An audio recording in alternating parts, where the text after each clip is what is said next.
Maava Resort on perustettu 3 vuotta sitten ja meillä on ollut tarkoituksena ja ideana rakentaa Suomen hienoimpia ja korkeatasoisimpia huviloita. Ja me haluttiin lähteä rakentamaan kohteita, joihin asiakkaat tulee ja se ensivaikutelma on, että vau. Ja sitä varten kiertelin ja kattelin paikkoja ja surffailin netissä ja löysin sieltä Honkatalojen sivuilta montakin hienoa kohdetta ja aina vaan palasin sinne Honkatalojen sivuille, kun kohteita etsittiin. Ja siitä homma lähti sitten liikenteeseen. Lähdettiin kartoittamaan. Meillä oli eka tarkoitus rakentaa vaan ihan muutama huvila. 4 lähdettiin alun perin. Nyt tällä hetkellä meillä on tässä ensi viikolla 10. kohde valmistumassa.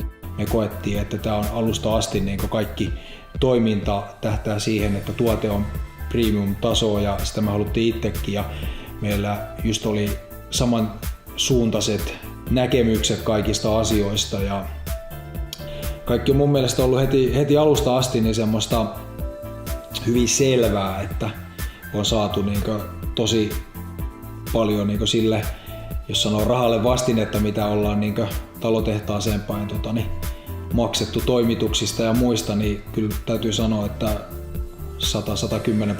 110% on kyllä omasta mielestä tullut vastinetta, että ei voi muuta kuin kehua ja antaa kiitosta siitä Honkataloille. Honkatalojen toiminnassa tosi paljon arvostanut sitä, että on tullut hyviä ajatuksia ja ideoita koko ajan Honkatalojen puolelta. Et itse jos olisi tehnyt, tässä rakentamisessahan joutuu tekemään miljoonia erilaisia päätöksiä ja se mikä eritoten on ollut tosi tärkeää, niin että on tullut semmoisia ehdotuksia, mitkä on osoittautunut jälkeenpäin kullan arvoisiksi ja oikeiksi. Eli mä olisin itse monesti ehkä jossakin kohtaa oikassu ja tehnyt ehkä vääriä tuotevalintoja. Eli vääränlainen ikkuna, vääränlainen joku juttu, mikä ei vaan sovi tähän tyyliin. Ja nyt kun me ollaan tehty tinkimätöntä työtä, me ollaan rakennettu kaikki, meillä ei ole listoja missään, me ollaan tehty listatonta rakennetta, me ollaan käytetty käsittelemättömiä puupintoja, mikä kuuluu tähän Polarin ideologiaan. Meillä on puuränniä, meillä on lattiasta kattoa olevaa ikkunaa. On tosi semmosia tärkeitä yksityiskohtia, mitä moni ei välttämättä edes huomaa, mutta jos niitä yksityiskohtia ei olisi toteutettu ja tehty, niin tämä talo ei olisi tämän näköinen. Eli se on se kaikista mun mielestä tärkein pointti, mitä Honkatalojen puolelta on tullut apua, on se semmoinen tinkimättömyys. Ja ne on tuotu vielä sille hienosti, että ei ole tultu sanomaan, että hei Urpo, nyt sä teet tuossa väärin nämä jutut.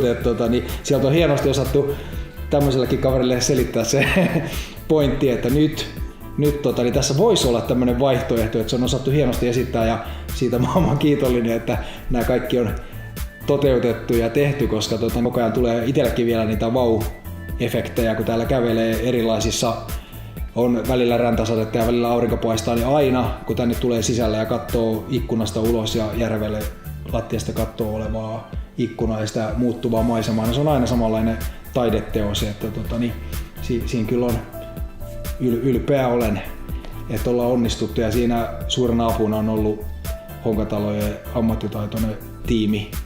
Loppuun voisi sen verran todeta, että vaikka itsekään ei rakentamisen ammattilainen, kun tähän projektiin lähti niin ollut, eli ihan toiselta alalta niin lähti näitä kohteita toteuttamaan, niin rohkaisuna kaikille rakentajille, että kyllä sitä talotehtaan puolelta tulee tosi paljon jeesiä ja apua, että ei tarvitse olla tosiaankaan ammattilainen, kun lähtee toteuttamaan. Että tässä on hyvänä esimerkkinä, että me ollaan aika monta kohdetta tässä 2 vuoden aikana rakennettu ja ei ole silti tarttunut kertaakaan tässä pelätä, että mitä tuleman pitää, että kyllä se